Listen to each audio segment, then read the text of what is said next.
కృష్ణా జలాల్లో ఏపీ దోపిడీ కొనసాగుతోంది. ఎలాంటి ఇండెంట్ లేకుండానే కృష్ణా నీటిని యథేచ్ఛగా వాడేస్తోంది. రాయలసీమ ప్రాంతంలో నిర్మించుకున్న రిజర్వాయర్లను నింపేస్తోంది.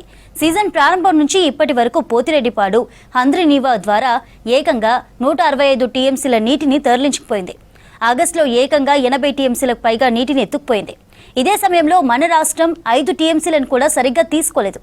రాబోయే రోజుల్లో మరింత అధికంగా దోపిడీ చేసే అవకాశం కనిపిస్తోంది.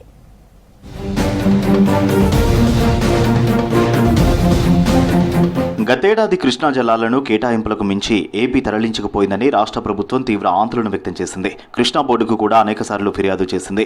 బోర్డు మీటింగ్లలోనూ ఈ అంశాన్ని ప్రధానంగా ప్రస్తావిస్తూ ఫిర్యాదు చేసింది. అయినా ఏపీ తీరులో మాత్రం ఎలాంటి మార్పు రావడం లేదు. ఈ ఏడాది కూడా ఆ స్థాయిలోనే నీటి తరలింపు చేపట్టింది ఏపీ సర్కార్.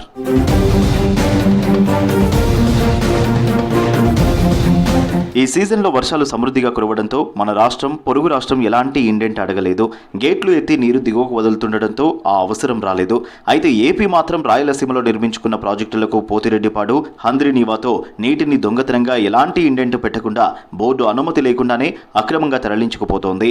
జూలై 7న నీటి తరలింపును మొదలుపెట్టిన ఏపీ క్రమక్రమంగా పెంచుకుంటూ వెళ్తోంది.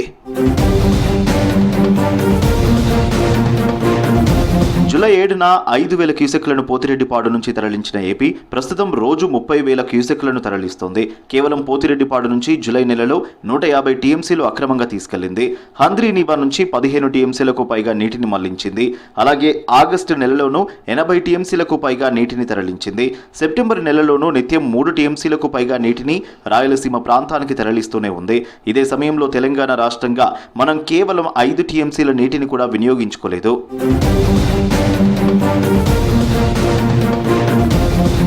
ఓవైపు వర్షాలు పడుతున్నా ఏపీ మాత్రం జలదోపిడిని ఆపడం లేదు. గతేడాది కూడా ఏపీ అవసరం లేకున్నా తెలంగాణకు పోటీగా ఇండెంట్ పెట్టడం, నాగార్జున సాగర్, శ్రీశైలం ప్రాజెక్టుల నుంచి నీటిని తీసుకుంది. కేటాయింపులు దాటినా కృష్ణా బోర్డు కూడా వారికి వత్తాసు పలికి తాగునీటి పేరుతో నీటిని రిలీజ్ చేసింది. ఈ అంశంపైన గతంలోనే అనేకసార్లు తెలంగాణ అభ్యంతరం వ్యక్తం చేస్తూ ఫిర్యాదు చేసింది. అయినా ఏపీ ఈ ఏడాది సైతం పాత పంతాలోనే నీటి అక్రమ తరలింపును కొనసాగిస్తోంది.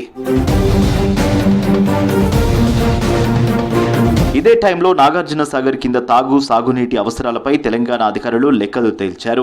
డిసెంబర్ వరకు మొత్తం 102.5 టీఎంసీల నీరు అవసరమవుతుందని లెక్కలు వేశారు. సాగర్ ఎడమ కాల్వతో 70 టీఎంసీలు, ఎలిమినేటి మాధవరెడ్డి ప్రాజెక్టు నుంచి 32.5 టీఎంసీల నీరు తీసుకోవాల్సి ఉంటుందని తేల్చారు. ఈ మొత్తం నీటిలో సాగుకు 88.50 టీఎంసీలు, తాగునీటి కోసం 14 టీఎంసీలు అవసరమవుతాయని అంచనా వేస్తున్నారు. ఈ మేరకు కేటాయింపులు చేయాల్సిందిగా కృష్ణా బోర్డుకు తెలంగాణ అధికారులు లేఖ రాశారు.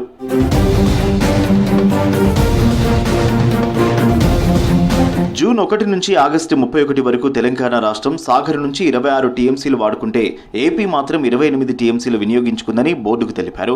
శ్రీశైలంలో డెడ్ స్టోరేజీకి పైన 157 టీఎంసీలు వినియోగించుకునేందుకు అందుబాటులో ఉన్నాయని తేల్చారు.